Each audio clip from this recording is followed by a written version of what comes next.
हाँ जी स्टूडेंट्स, फिर से हम एक नया क्वेश्चन आज करेंगे, थर्ड वन। ये भी बहुत इंपॉर्टेंट है। This is very very important question. जितने भी क्वेश्चंस आप लोगों को दूंगा सब के सब इंपॉर्टेंट है। ये तो क्वेश्चन ऐसा है कि पिछले सालों में भी बहुत बार ये पेपर में रिपीट हो चुका है, पर बहुत इंपॉर्टेंट है। बेसिक क्वेश्चन है regarding members of partnership firm. एक पार्टनरशिप फर्म में मैक्सिमम कितने पार्टनर्स हो सकते हैं, ये है क्वेश्चन। मिनिमम तो हम सबको पता है 2 होते हैं। सो मिनिमम के बारे में कभी कोई कंफ्यूजन होती नहीं है। मिनिमम अगर कोई भी पूछे आपसे कि पार्टनरशिप फर्म में मिनिमम कितने हो सकते हैं तो 2 कैन बी देयर। बट यहाँ पे हमारा जो क्वेश्चन है वो है कि मैक्सिमम कितने हो सकते हैं। उसमें बहुत बच्चे कंफ्यूज रहते हैं। उनको सिर्फ एक फिगर याद होती है 50, maximum 50, maximum 50। But that is not true always. क्यों वो ट्रू नहीं है? क्योंकि जब क्वेश्चन की स्टेटमेंट में फेरबदल किया जाता है तब प्रॉब्लम आती है। क्या फेरबदल कर सकते हैं बोर्ड वाले? जरा ये पहले क्वेश्चन के ऊपर हम नजर डालते हैं। पहला क्वेश्चन मैंने लिखा है, what is the maximum number of partners in a firm laid down by Indian partnership act 1932।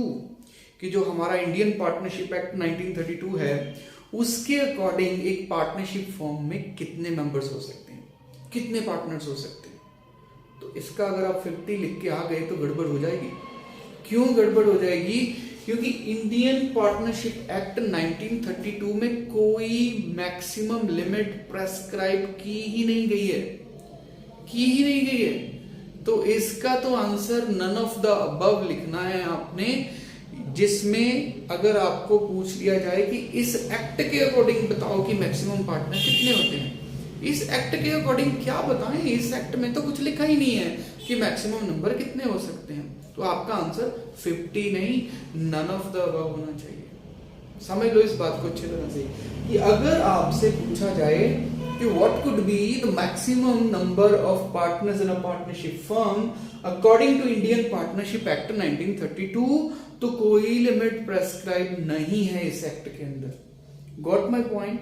The next one कि कैसे इस क्वेश्चन को अगेन पूछा जा सकता है। What is the limit determined by companies act 2013 section 464 for maximum number of partners to be prescribed by the central government. देखो हुआ क्या हुआ है हमारे इंडिया में, हमारा जो कंपनीज एक्ट है 2013 उसमें मैक्सिमम पार्टनर्स के बारे में बताया गया है। इंडियन पार्टनरशिप एक्ट 1932 में नहीं बताया गया, लेकिन कंपनीज एक्ट 2013 में बताया गया है कि एक पार्टनरशिप फर्म में कितने मेंबर्स हो सकते हैं। और उन्होंने भी सीधा सीधा नहीं बताया, उन्होंने सेंट्रल गवर्नमेंट को एम्पावरमेंट दे दी है कि भाई आप डिसाइड करो। सेंट्रल गवर्नमेंट को बोल दिया है आप डिसाइड करो मैक्सिमम कितने पार्टनर्स एक फर्म में होने चाहिए, लेकिन we determine a limit for that. हम आपको एक लिमिट दे देते हैं, उसके अंदर अंदर आप डिसाइड कर लो कितने मेंबर्स आप रखना चाहते हो। हम कह रहे हैं कि मैक्सिमम लिमिट है 100। अब 100 के अंदर अंदर सेंट्रल गवर्नमेंट डिसाइड कर सकती है कि कितने जो पार्टनर्स हैं वो एक फर्म के अंदर होने चाहिए। तो इस क्वेश्चन का आंसर भी 50 नहीं दोगे आप, इस क्वेश्चन का आंसर है 100। क्योंकि पूछा क्या गया है, देखो ये पूछा गया है कि जो लिमिट दी गई है कंपनीज एक्ट 2013 में कि हाँ जी सेंट्रल गवर्नमेंट को एम्पावर किया जा रहा है कि वो डिसाइड करेंगे कि कितने रखने हैं, वो लिमिट कितनी है, तो वो लिमिट 100 है। 100 के अंदर अंदर सेंट्रल गवर्नमेंट डिसाइड कर सकती है या कर सकती थी। तो इसका आंसर भी 50 मत लिखना, 100 लिखना। ये क्वेश्चन सिंपल भी तो डाल सकते हैं बोर्ड वाले, जरूरी थोड़ी है कि जुल्म ही करना है आप लोगों के ऊपर। वो ऐसे भी तो लिख सकते हैं कि what can be the maximum number of partners in a partnership firm. तो उसका आंसर आप सिंपल दे देना कि 50। क्यों 50? क्योंकि गवर्नमेंट को एम्पावरमेंट मिली थी कि भाई 100 से अंदर अंदर जितना मर्जी रख लो। तो उन्होंने क्या डिसाइड कर दिया, गवर्नमेंट ने क्या इस समय प्रेजेंटली सेंट्रल गवर्नमेंट ने क्या प्रेस्क्राइब कर दिया कि मैक्सिमम नंबर शुड बी 50। तो इसीलिए हम हर बुक में पढ़ते हैं कि जो पार्टनरशिप फर्म है उसमें मिनिमम 2 और मैक्सिमम कितने पार्टनर्स हो सकते हैं 50। तो ये पूरी स्टोरी यहाँ से निकल के सामने आ गई। क्वेश्चन किसी भी तरह आ जाए, अब मुझे लगता है आप इस क्वेश्चन में मार्क नहीं खाओगे। एक बार फिर से रिवाइज करते हैं। इंडियन पार्टनरशिप एक्ट 1932 में कुछ नंबर नहीं लिखा हुआ कि मैक्सिमम पार्टनर कितने होने चाहिए एक फर्म के अंदर। सो नन ऑफ द अबव वाला जो ऑप्शन होता है या नन का ऑप्शन जो होता है उसको आप टिक कर सकते हो। फिर आ गया कि कितनी लिमिट सेट की है कंपनीज एक्ट 2013 464 में कि गवर्नमेंट इसके अंदर अंदर पार्टनर्स का नंबर मैक्सिमम डिसाइड कर सकती है, तो वो है 100।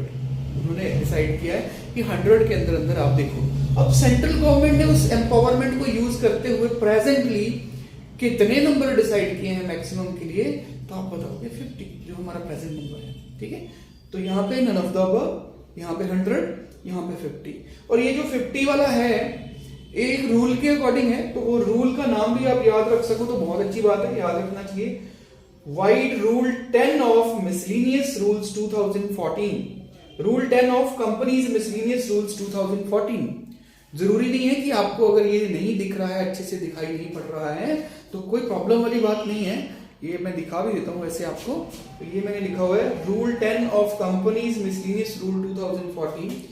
वैसे भी आप अपनी टेक्स्ट बुक में भी देख सकते हो, वहां पे भी ये चीज मेंशन होगी कि कौन से रूल के अकॉर्डिंग 50 जो हैं वो सेंट्रल गवर्नमेंट ने डिसाइड किए हुए हैं और प्रेजेंटली हम 50 ही लेते हैं।